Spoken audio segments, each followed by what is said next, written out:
I'd like to welcome you again to another session. This one is entitled Intro to Joseph in Egypt. My name is George Sparks, and I welcome you to this program. It's going to be a number of different series in which we're going to talk about the introduction first, and then we're going to go into some academics about Joseph in Egypt, what the Bible tells us. Do we have any internal, external evidence? And then we're going to look at the time period of intro into the Exodus, and then we go into an academic study of Exodus. What can we find internally, externally through archaeology or the scriptures? And then we're going to finally conclude it with an intro into the land of Canaan, the conquest and the settlement patterns into the land of Canaan. So think of this as an education of slowly going from the time period of when the Hebrews are in Egypt and as they leave Egypt and settle into the land of Canaan. So this particular one is the intro of Joseph in Egypt. You know, we're going to actually start with the idea that Abraham is in Egypt. And of course, the Pharaoh is interested in Sarah. He believes that Sarah is actually Abraham's sister. Abraham has not told him yet that she's actually his wife. And the Egyptians have a real problem because God strikes a plague on the Egyptians. And then when you could say the gig is up, and Abraham finally tells the Pharaoh that, hey, she's really my wife, the Pharaoh says, you know what, I think you guys need to leave the land. So Abraham packs up his wife and his tribe, his kinspeople, if you will, and they start to journey out of the land of Egypt. Now, if you read the text in Genesis, it says that Abraham journeys south. Now, if he goes south into Egypt, he's going to go further to Upper Egypt. That's not the case. We look up the word south. It's Hebrew, the word Negev. Negev is actually a geographical location at the northern part of the Sinai. In other words, he's leaving the northern Nile Delta, which we would call the land of Goshen later on in the text, and he's going to go through the Sinai area into the land of Canaan, where we have later on the epic where Abraham and Lot separate, and we have the stories of Sodom and Gomorrah being fulfilled. Now, interesting enough that we also have similar lifestyle representations of Abraham in a story, an Egyptian story, an Egyptian epic called the Tale of Sinewy. All right, look it up. I actually have a slide with it spelled Sinuhe, the Tale of Sinewy. It dates to about the same time period of the traditional date of Abraham, around 1900 BC. And it talks about an individual who leaves the land of Egypt and he goes into the Levant, the land of Canaan, and he becomes like a nomadic chieftain, living in tents, and he moves place to place, raising livestock and commanding his fellow servants. And they do different adventures together in that land of Canaan. So, if you will, take time, read the Tale of Sinewy, and see what you think. Does it compare to the epics of Abraham? Maybe a little bit. Now, the next thing we're going to talk about and look at is the land itself, because Abraham journeys into the northern Nile Delta, which later is going to be invaded by some Asiatic/Semitic Semites, and they're going to be called what we know as the Hyksos. Asiatics in the northern Nile Delta, they begin to multiply and take over the territory. But as Abraham journeys into the land of Egypt, he doesn't stay long, but he's in that territory. Now, some scholars would suggest that this is a huge question. What is a pharaoh doing in the northern Nile Delta, talking to Abraham and checking out his wife? Because we only have two time periods where we actually have, you could say, an influence of the pharaoh living or dwelling in the northern Nile Delta, and one is the Hyksos period, which would have to place Abraham in the Hyksos period. Some scholars, because of the chronology methods, would have great difficulty with that. So you have the Hyksos period with a pharaoh in the northern Nile Delta. Your second choice is the 19th dynasty, which is the time of, you could say, the Ramses. So these are our chronologies for the time periods if you want to put a pharaoh talking to Abraham, as the Bible renders. Now, Abraham leaves Egypt, so we have Abraham and then Jacob and finally Joseph with their nomadic tendencies and extended travels in their days, and they finally place themselves passing through the Sinai Peninsula and into the land of Canaan, and back into Egypt. This is the patriarchal journey. They bring with them these new types of weaponry, if you will, now along this coastal plain. I'm going to interject one more thing, is that when you read in the biblical text, different wording about the trade route, it could be called the way of the sea during the Roman period, the Via Maris. It could also be called the way of the land of the Philistines during the Iron Age period, where the Philistines are inhabiting the 5 major cities that they are dwelling in, okay, such as we read in the book of Exodus. For the Egyptians, it's called the way of Horus. All 3, you could say, renderings, the way of Horus, the way of the sea, the Via Maris, the land of the Philistines, it's all referring to the trade route that actually is along the coastal plain through the land of Canaan, very close to the Mediterranean Sea. Now, we have 2 theories of the Hyksos, because Joseph technically is in the Hyksos period when he dwells in that northern Nile Delta. The first theory is that the Semites, the Semitic people, populate this northern Nile Delta, and the population grows and starts to overtake the land. In other words, the Egyptians are slowly being pushed out because of population control of these invading Asiatics. Now, later on in the book of Exodus, what is the first thing the Pharaoh does? His first edict, the Pharaoh that knows not Joseph. He gives an edict that the children, the male children of 2 years of age and under, should be put to death. So it seems like we have an act of population control, a fear of the overpopulations of people that are not native Egyptians. So the second theory is that it was an invasion of these Semitic people, which we call the Hyksos, as it's chronicled, okay, by a historian of the Roman period whose name is Josephus.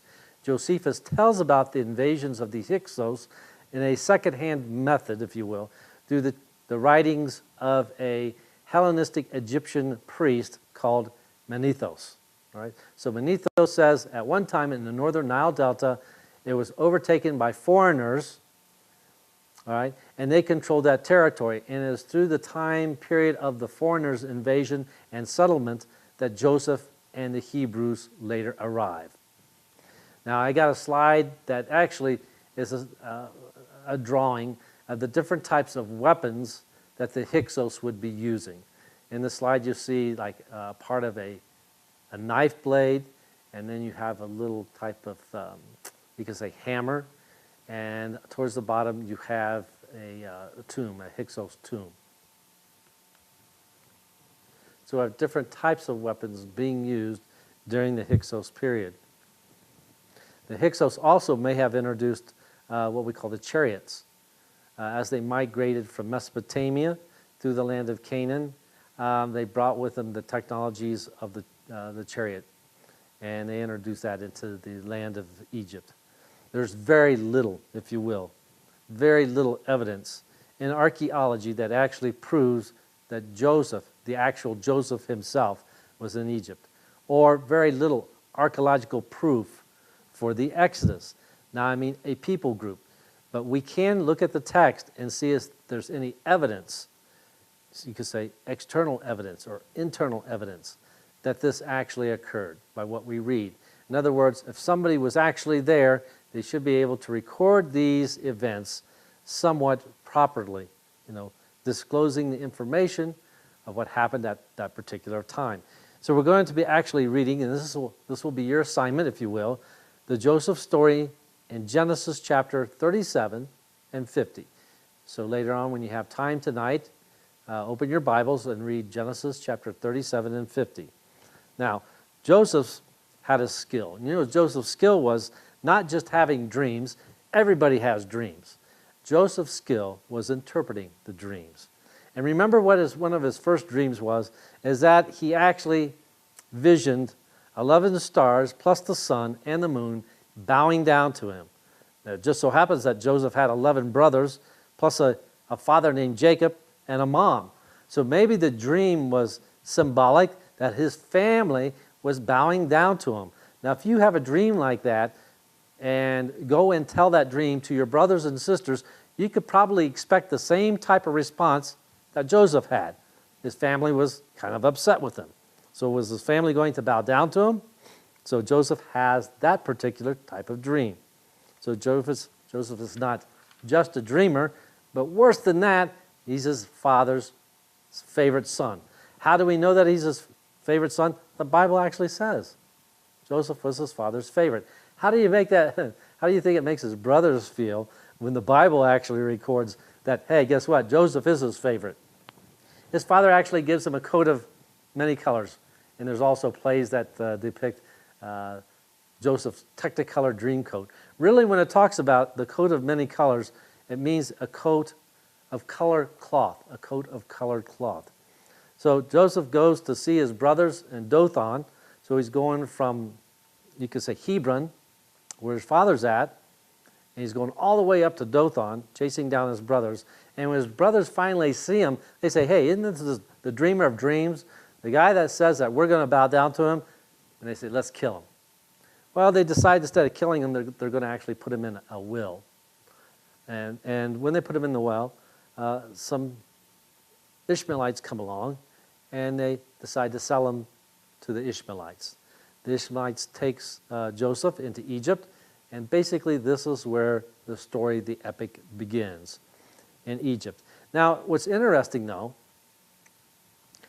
is that this Joseph story, as I was telling you, is also chronicled in Josephus about the Hyksos, who actually mentions this Egyptian priest called Menethos. As far as Asiatics entering into the land of the Egyptians, the northern Nile Delta, do we have evidence of this? And we do. In the tombs of Beni Hassan, the word Beni means son, the sons of Hassan, location in Upper Egypt, where these are noble tombs, tombs of nomarchs. A nomarch is kind of like a governor over territory. So these are wealthy individuals. They're not blue bloods, but they're wealthy individuals, governors for the pharaoh, and they carved their tombs in a location called Beni Hassan, showing the activity of that particular time period. Now, in this particular tomb of Beni Hassan, we have a wall fresco dating from around 1870 BC. Once again, 1970 or 1900s BC puts us in a perfectly good time period equivalent to that of Abraham. It depicts 15 pastoral nomadic Semitics entering into Egypt just like Abraham and Jacob would have done, and carrying in with them slaves, just like you might think the Ishmaelites traders and how they would have took Joseph into the land. So, speaking of Joseph, Joseph was sold for 20 shekels of silver. And this could be another type of indicator to the time period in which we're looking. According to Kenneth Kitchen, he compares this price of a slave as referred to in the famous Hammurabic Code of the 19th, 18th century BC, in which the value of a slave was around 20 shekels of silver. So according to Kenneth Kitchen, this amount would actually place Joseph in the right period, the right time, during the Middle Bronze Age period. So Joseph is sold to the house of Potiphar, and he works hard, and he's successful, and he starts to rise in ranks in Potiphar's house. So at this time, he's in northern Egypt. He's dwelling in the land of Canaan, and he's dwelling within the house of Potiphar, and he's starting to rise in ranks. So he knows what he's doing, and he's prosperous. And in Genesis chapter 39 and 40, it talks about that he was over the house of Potiphar. And while he's in his house, it seems like Potiphar's wife seems to take a liking to Joseph. And she makes a move, but she's unsuccessful. So she's a woman scorned, if you will, and she decides to tell those other servants in the house that Joseph tried to rape her, and she struggled for herself and got away, but in Joseph getting away from her and her repelling Joseph from her, she rips off his garment. So she shows the servants Joseph's garment, and of course Joseph is arrested and put in prison. So while he's in jail, Joseph seems to meet some other inmates. First of all, the cupbearer for the pharaoh was there, and also the baker for the pharaoh was in prison. And they both have these dreams that the cupbearer was giving some juice or what have you to the pharaoh. The grape juice was in a cup. He gives it to the pharaoh. And we have some indications that things are taking place in 3 days. And also a number of days are included in the event of the baker's dream as well. So Joseph is told these dreams first by the cupbearer. And Joseph says, hey, guess what? In 3 days you're going to be set free. Well, wow, that's great news. So the baker says, well, guess what? How about my dream? Well, sadly enough, for the baker, Joseph says in 3 days, you're going to be hanged. Well, these both come to pass. But Joseph says, hey, to the cupbearer, he says, hey, when you go to the Pharaoh, don't forget, tell him about me, that I interpret the dream. In other words, he's saying, get me out of here. But time passes and they forget Joseph. Until finally one day, the Pharaoh himself has a dream that there were 7 fat ears of corn and they're eaten by fat lean ears of corn. Then he has a second dream that there were 7 fat cows that were eaten by 7 lean cows. So the Pharaoh calls his magicians, but the magicians can't tell or interpret his dreams. So finally the cupbearer says, well, hey, Pharaoh, I remember this guy in prison, and he interpreted my dream for me. Maybe he can do the same for you. So Joseph is called out of prison. And he's cleaned up and he's brought to the Pharaoh, and the Pharaoh tells him his dream. And Joseph says, like, there's going to be 7 good years followed by 7 bad years. So the next 14 years of the Egyptian economy is basically planned because of what Joseph says to the Pharaoh. The Pharaoh then rewards Joseph. It says that he promotes him to kind of like a visor, right directly underneath the Pharaoh himself. And he places a gold chain around his neck and also a seal ring on his finger. Seal rings are actually very, very common. Also have, and so are like gold necklaces. They find some in tombs. But of the two, gold necklaces and seal rings, we just have thousands of seal rings. I also have one in my hand right here to show you. So if the camera can focus back on me, then we'll go back to the slides. But here we have a seal ring. You can see that's really not all that big. Now you could wear it on a chain around your neck. And on the seal you have, one side would be a scarab beetle. On the other side you have indications of the position of the office of the individual who's actually wearing the seal. So it says that not only does Joseph have a gold chain, and now he's got a ring on his finger, but he gets to ride in a chariot right behind the Pharaoh.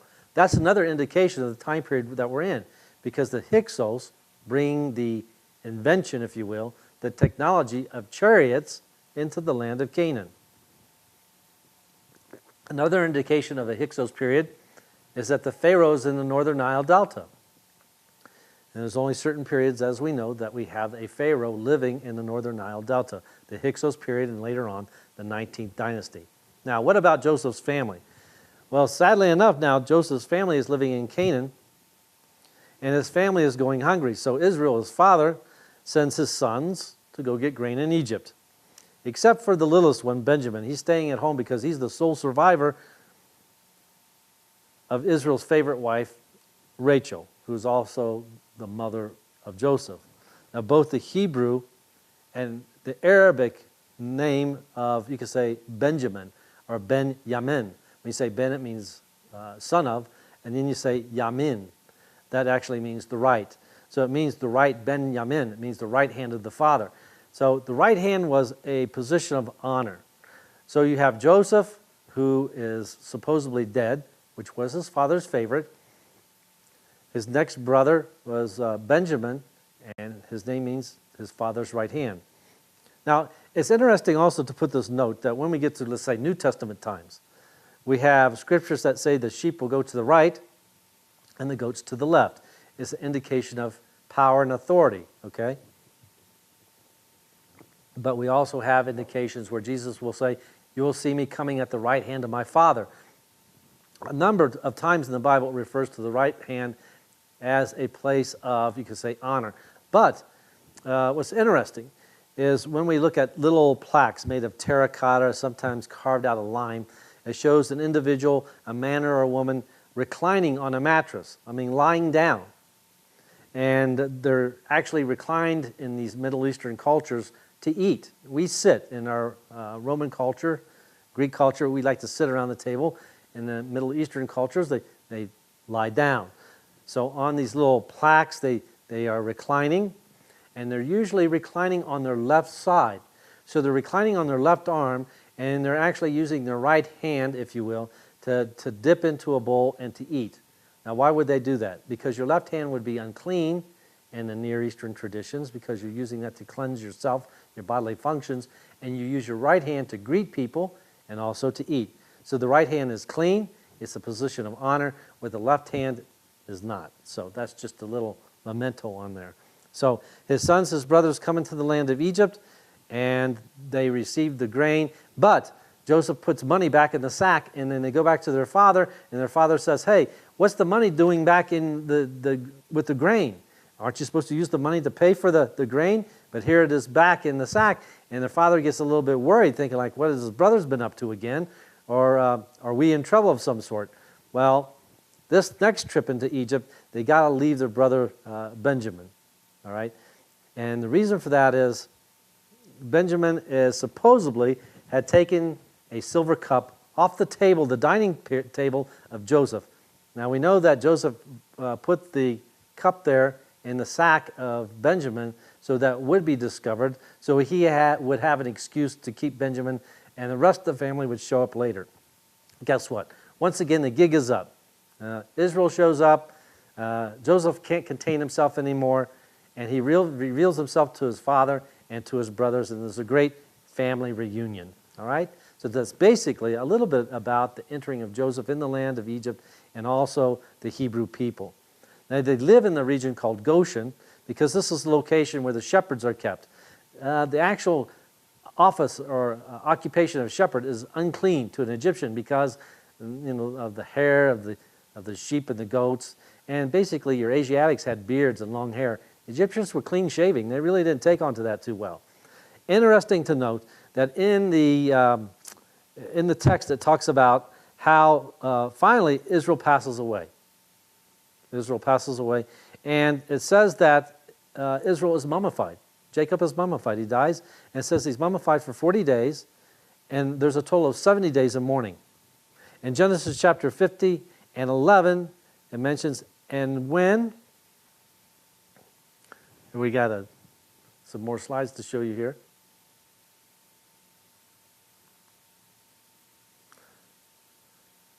Here are 7 days of mourning, a little coffin, sarcophagus. It says in Genesis chapter 50 and 11, it says, and when the inhabitants of the land, those of the Canaanites, saw the mourning, it says that they believed this was a grievous mourning to the Egyptians. Wherefore they named this location Abel Mizraim, which means the land, or Little Egypt, the little territory of Egypt, which is beyond the Jordan. This is Genesis 50 and 11, where they take the body of Jacob. Now, there's only two patriarchs that are actually mummified. One is Israel, and the other, of course, is Joseph.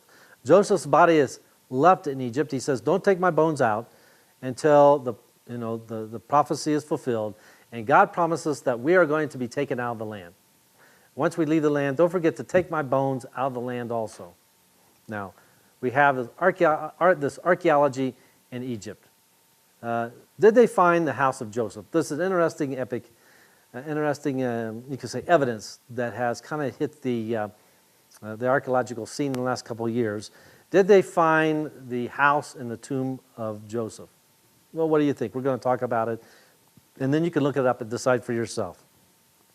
In Stratum D2 of Tel El Daba, that's the location of Avirus, the ancient capital where the Hyksos lived, and possibly Joseph as well, they found a very large villa, now the ruins of a villa, that they say is very similar to a four-room Israelite house. Now, you can say a four-room house and not say Israelite, but they kind of like want to label it an Israelite house to begin with. So it's about 10 by 12 meters width and of length, which was discovered. Adjacent to it, there was a cemetery, and there was a large tomb. And in the large tomb, they found a broken statue of an Asiatic. Now, this was also defaced. The statue was defaced.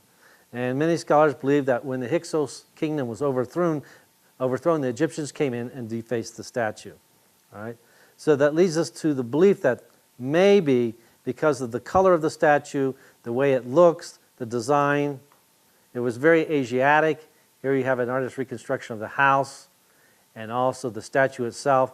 The headdress is very similar. The way they wear the headdress, very similar to Asiatics. But, as we know, many Asiatics of the Hyksos realm entered into the land. And many became, you could say, not many, but enough became of a high rank that we can't exclusively say this could be Joseph's house. But it does validate the epic of Joseph in the Bible. That Hebrews and Asiatics were in the land in the northern Nile Delta and served Egyptians and rose in power. Now, this is the end of the intro to Joseph. Come with me again to the Joseph in Egypt epic, and we'll get more academic. Thank you very much for your time. Bible Interact is a group of Bible scholars and biblical archaeologists who promote the Hebraic nature of Scripture and view the two Testaments as one unified message. They explain how they use a first-century approach to searching the Scriptures, and they share their methods and discoveries for discussion and dialogue. They invite your comments and participation on BibleInteract.tv, where you can also find more teachings, self-study quizzes, webinars, and interviews.